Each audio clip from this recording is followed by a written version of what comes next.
Great, great, great. So, have you done any assessment of what you've done so far, the impact you've made across the globe? Yes, in fact, we are planning, because next year is our 20 years, we're actually planning a documentary. Fantastic. And so that we put together both numbers and stories, impact stories of what has happened in the last 20 years. Great to have you. You know, I've been following you. I used to have a friend called Derek, and he used to also follow you those days. So it's great to have you in the studio. But Doc, let's talk about the live to lead. Yes. What was it, live to lead? Yes. What are we talking about? That's a great question.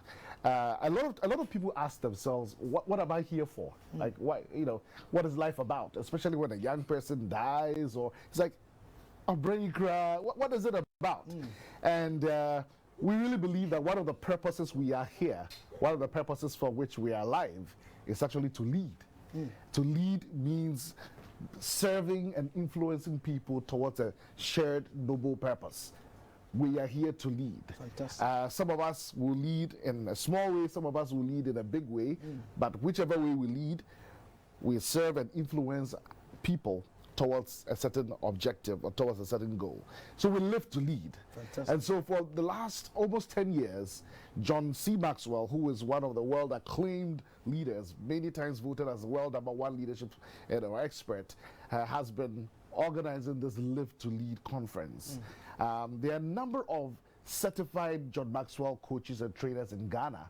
I happen to be one of them. That's great. And 3 of us decided this year to come together to host this Live to Lead, this Maxwell conference in Ghana. Now, there are 2 of my colleagues, Sam Ayim from Center for Transformational Leadership Africa, and then Sarah Jessie Apia, who's usually based in Geneva.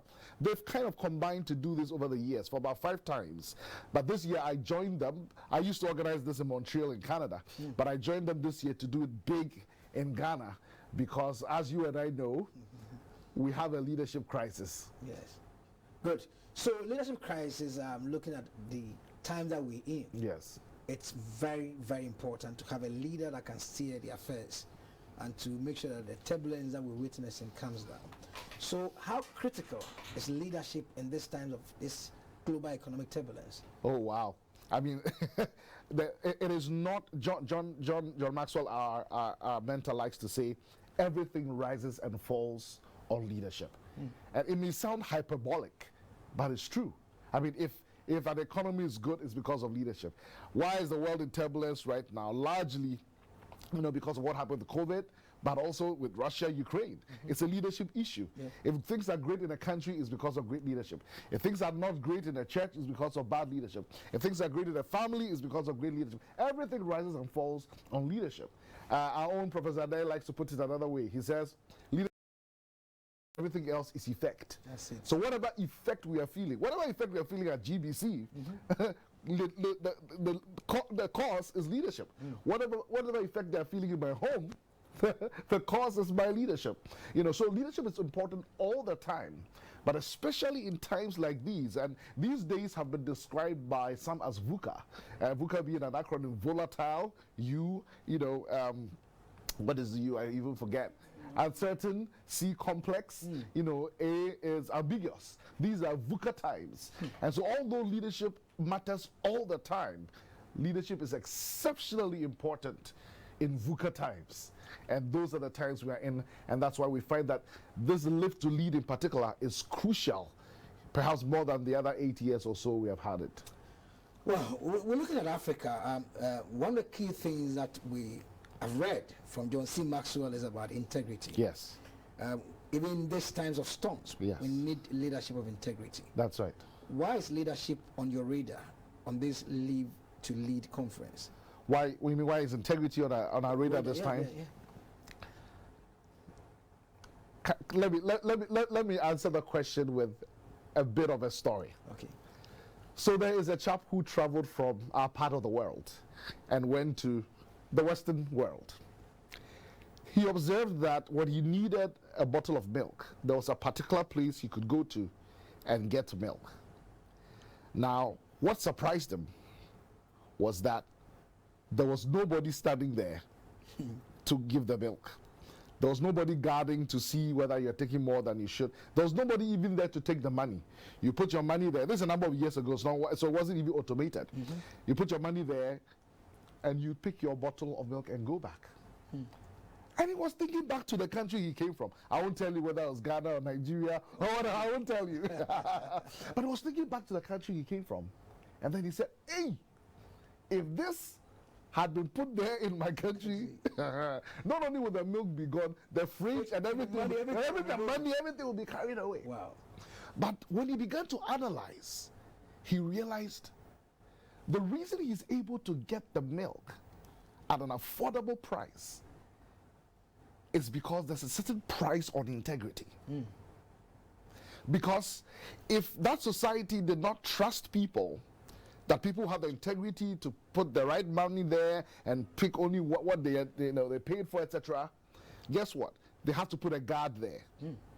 Yeah. That is extra money. Yeah. They have to put locks there. Extra money, perhaps extra light, perhaps CCTV cameras.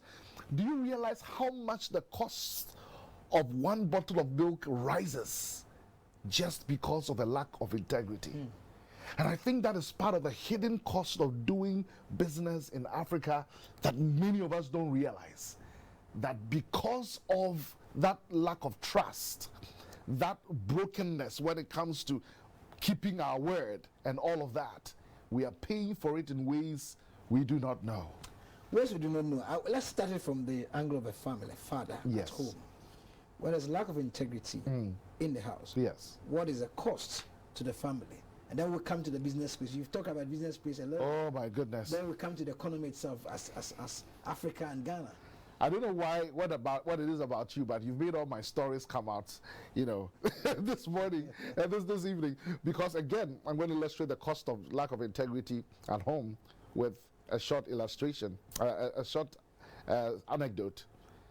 So a little boy doesn't do well in school, and he knows his father will really beat him.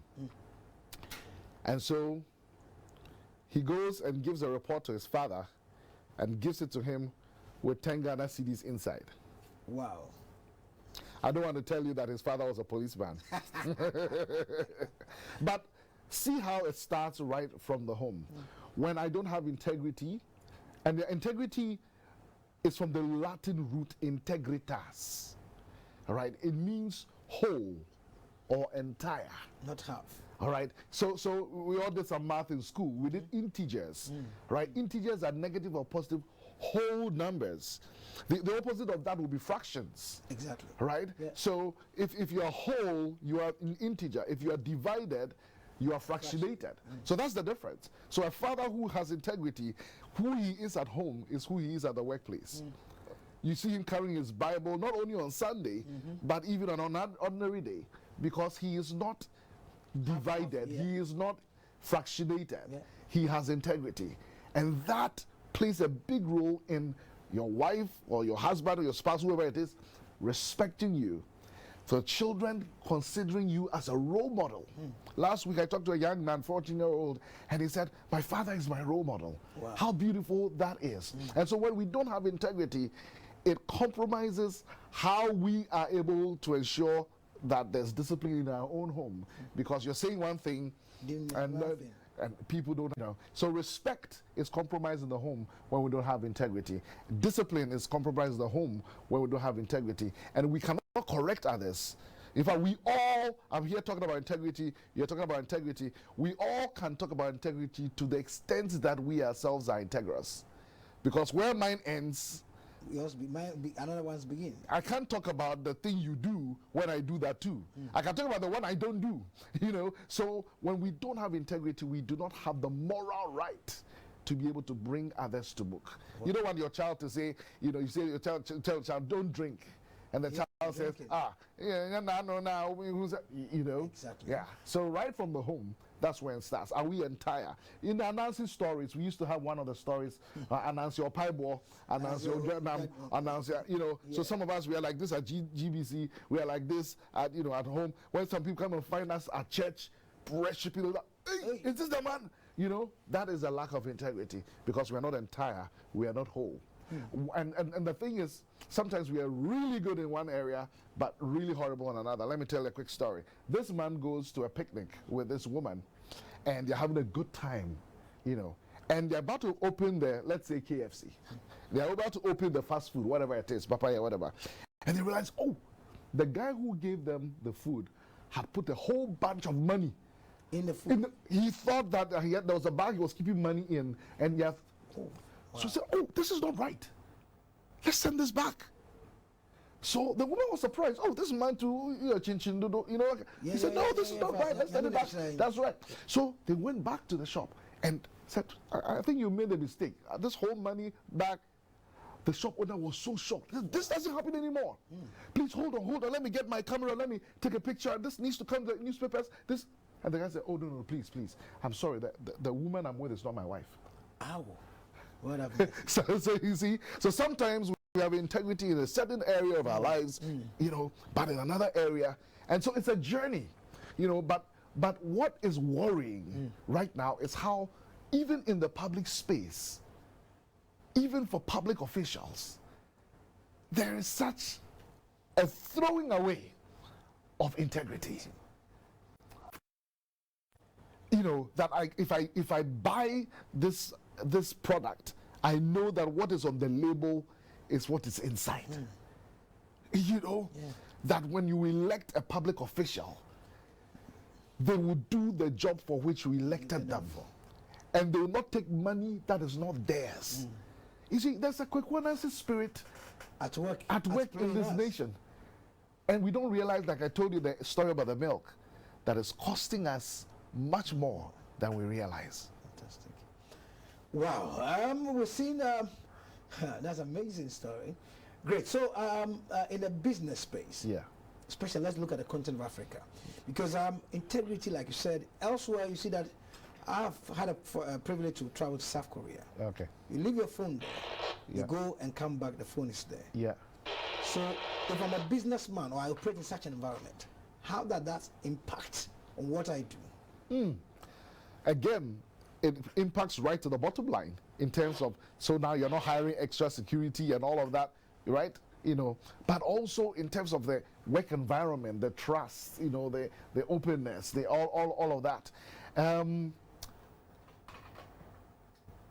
I've lived outside the country for the last, mainly first in Cote d'Ivoire and then in Canada for the last 12, 13 years. And I must say that it's been very disappointing coming back, establishing businesses and things like that, and finding some really great work people, but also some people who disappointed you. Yes, many actually. Wow. You know, so that I don't need to check how many. I'll give you an example. Many of us were hiring people remotely because of COVID-19, right? I'm not in your house. I don't know whether or not you're doing the work, right? But we found that there were people who were having other jobs, and we were just paying them for them to do other jobs. Wow. You know, one of the definitions of integrity is, you know, who you are when no one else is watching. You know, and so how does an employer, then I become suspicious of everybody, you know. So at a point you ask everybody, no, come to work. That's at the point. That's one of the things we did. You know what it cost the employer? For example, we decided to get a building, an office building. Before that, we weren't operating in an office building. We paid we paid over $10,000 just to have office space for a year. All right, and yes, you know, we may not like the dollarization, but that's the reality that's going on the ground. All right, and then not only did they cost us that now people had to, the same amount of money you were earning, now you're using a big chunk of that for transportation in and out every day. Wow. Why? Because boss doesn't trust that you are giving him their money's worth, and now half of your income is going through transport just because, you know. So, I wish that we could create an index to actually measure. That's fantastic. Yeah, measure that. I think it should be possible. I should do that. Well, let me talk to some people. Because a very great idea. Yeah, you know, we can say that it birthed out from from Market Avenue, that's right. Yes. But I think that this generation should realize integrity index that put out there by half. there's a real cost. Maybe you have to take it out. There's a real cost. Yes. And people don't realize it. It's not just nyame mpe, nyame behu, atemuda. You know, those are important. Yes. But even now. You know, so for the business environment you talked about, not only is the environments are affected, but even how much we price the thing is affected because of these. You go there to the market, a woman that tells you, oh, this Gary Olunka, but you know, she's. Yes, knock the bottom. That's it. That's right. That's right. Now, so Live to Lead. Yes. Who are the speakers? Yes. And if I want to get on board, how do I get on board to benefit from these great ideas that are going to come Great. from Maxwell C. William and guys like you? Well, thanks for asking. So what we decided to do this year, so Live to Lead happens every year, but it's a simulcast. It's telecast by John Maxwell. He selects a certain number of faculty, high, top leaders, you know, to speak to these issues. And they beam it from Atlanta. So the real event, the main event is in Atlanta, and they beam it to several centers around the world. So Ghana is one of those centers that, you know, CTL, myself, and you know, SJA have put together. What we decided to do, though, and we've done this over the years, is first to have a local content before we have the global content. On Friday, October 7th, you know, from 9 in the morning to 11:30, and by the way, it's all going to be virtual this year, but it's just that you have to register and have your own portal because you have videos that you can have access to and things like that. From 9 to 11:30, we'll have the local content where we get Patrick Ewua, the founder and president of Ashesi University, is going to share his story of integrity. Wow. A lot of people don't know that you know, in Ashesi University you don't need invigilators to write exams. Think about it. When I was writing BEC, it was the invigilator who told me to cheat. No, I'm serious. Wow. He said I should write the answers on an eraser so that he gives it to somebody. I am telling you, we have a problem. We have a serious problem.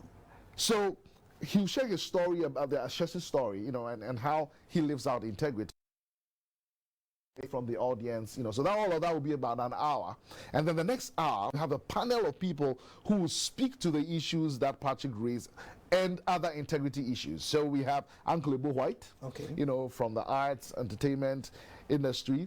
We have Gwen Jima Ado, the CEO of the Hair Center. So again, we make sure that the entrepreneurs are covered. Then for the corporate space, we have the CEO of Vodafone, Patrick Obonai. And then from the public space, government space, we have the new chairperson for the National Commission for Civic Education, Kathleen Addy will also be there. So we made sure that all these sectors are covered, and then there will be this discussion back and forth between these people. That's right. And of course, the audience can throw in their questions as well. So that's why leading with integrity for the common good is a theme. Then there's a break, an hour and a half break, and then at 1 p.m., we get the live feed from Atlanta. John Maxwell will speak first, and then some of the other speakers like Patrick Lencioni, who's very much noted for dysfunctions of a team and things like that. Tim Elmore will be talking about how for the first time we have 5 generations at work.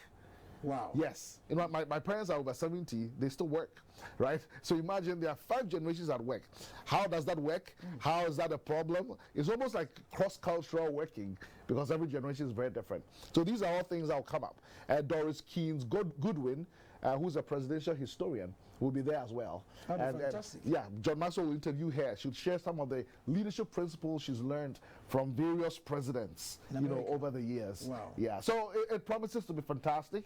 Anybody who's interested, it's not too late to register. Just go to live to lead to the number to live, the number to lead.com, and you'll find how to pay, how to get a ticket, all of the information that you need. Fantastic. So, looking at what you've done so far over the years, yes. If a young man out there is watching you, what do you want to tell that young man in simple, perhaps a sentence? Well, every one of us has a God-given purpose. We are not just walking around for nothing. And so my encouragement is that find that God-given purpose. There are a number of ways to find it out, but one of the most common ways is through the passions that you have. You know, your passion is a clue to your purpose. You know, I have a passion for leadership, and it's not the same passion I have for soccer, although I like soccer. You know, I have a friend who's a cook. He says, "Yeah, man, you know." So your passion is a clue to your purpose. Find that purpose and go at it. You know, Scripture says that man's gift will bring him before kings. You know, those gifts will open doors for you. But you see, there are principles in everything in life. Every product, our phones, all of that come with rules. Life has principles that go with it. Unfortunately, there's a generation that thinks we can do whatever. It's my life. No. Find the principles of life. Every game has rules. Find those rules and live by them. Your passion and principles, with God's grace, even the sky will not be the limit.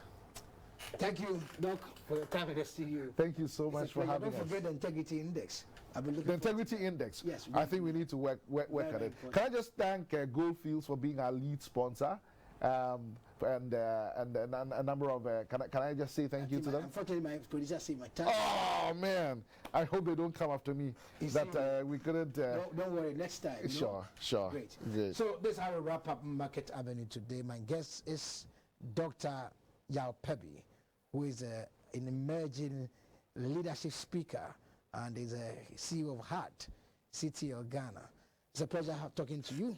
So God willing will come your way again. Don't forget to join them the 7th of October via Zoom or any other link that you are privy to.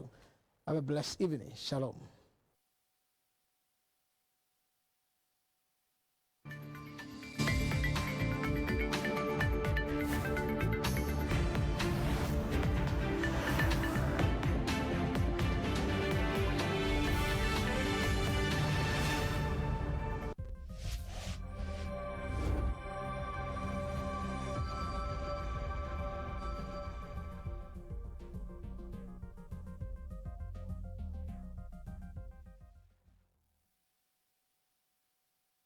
A cursory look at most of the shelves in supermarkets, provision stores, markets, and even restaurants depicts a country with a huge demand for dairy products. Talk of powdered milk, yogurt, butter, pizza, cheese, baby formula, and ice cream, among others. However, over 95% of these are imported. Despite the increasing demand for milk and dairy products in Ghana, local production is very low, and the only way out to meet the deficit is by importation. Ghana bought into the idea of fresh milk or dairy production during the Nkrumah regime with the establishment of the Amrahia farms in the Greater Accra region. But that purpose is yet to be fully realized. For years, traditional systems and farmers, pastoralists or Fulani herds have dominated milk production in Africa and still supply considerable amounts to homes and industries. Milk extracted from a local breed cow is woefully inadequate to feed homes, and let alone industries, which require hundreds of millions of liters in Ghana. People have argued that Ghanaians don't drink milk.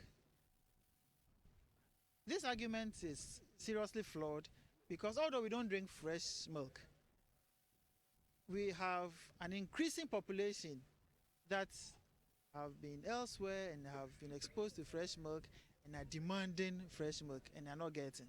We also have majority of Ghanaians who eat yogurt, who eat cheese, who eat butter on regular basis, and all these are from milk. So the mere fact that many Ghanaians don't drink fresh milk is no reason why we should neglect the dairy industry. There is still a huge market waiting to be taken, most of which is currently being taken by imported products. But this is 2013 report. We import over $100 million worth of dairy or milk powder into the country every year. That is a huge amount of money. And we only produce about 36,000 tons. We consume over 100,000 tons. And this is just on the formal market where it's used up by the large companies like your Fan Milk and your Nestle's. Besides the small dairy farming households in Ghana, Some actors, like Haifa International, have managed to sustain the interests of some farmers in the dairy business, whilst industries in Ghana are making use of the imported pasteurized milk for their production. Some small-scale farmers and processors rely on the fresh milk for processing. One cow gave me a minimum of 40 cedis. I milked 2 times a day. It's a very lucrative business, and I think it should be a good source of employment for the youth. It's not only employment, but it's also a good source of nutrition. First, the organization distributed imported cows called the Jersey to some poor homes as a means of checking malnutrition and fighting hunger. The success of this saw the expansion of the project later to include groups and associations where a system called the Gift is being practiced. Members are mandated to pass on a Jersey calf to another for start of their farms. Efforts had been made by various actors to do dairy programs in Ghana, and most of them did not succeed. And so why will we succeed, given the fact that the examples that we have had were not good stories to write home about? So nevertheless, we decided to give it a shot. Madame Faustina Akpo have also been contracted by a local factory to supply fresh milk in the coming years for cheese production in Ghana. Being an agric expert, Mrs. Akpo has added value to the fresh milk by using CRI potatoes and other ingredients to produce her yogurt. So we are now doing the education. We have created a lot of awareness that the industry, there is profit in it, and even the nutrition aspect is also there, taking milk. Aside serving the expatriates daily with the fresh milk, Mr. Amenuku is also the president of the Dairy Farmers Association, also processes the fresh milk into yogurt. Realizing the huge potential and prospects in the sector, the College of Basic and Applied Sciences of the University of Ghana is to establish the first dairy technology center in Ghana. In some African countries, milk serves as a product of harmony, and it is offered to relatives, friends, and visitors for free. Others have also developed strong policies to back the sector. Because if we continue to import the finished product, there is no room for developing the product here ourselves. It is quite a capital-intensive industry. If banks, if the government could assist in providing the capital, and given the high demand for milk that we have in this country, I'm sure a lot of entrepreneurs would have gone in for it. But again, it's also very important to also notice that probably the awareness is not high enough. A Food and Agriculture Organization report shows that the world cow's milk production stood at 636 million tons, with India and the USA being the largest milk producers. Analysts argue that despite the low trends in Ghana, the demand for milk and milk products in the country exceeded that of local production, leaving a huge deficit that had to be met. And that can be derived locally if the right mechanisms are put in place to create a favorable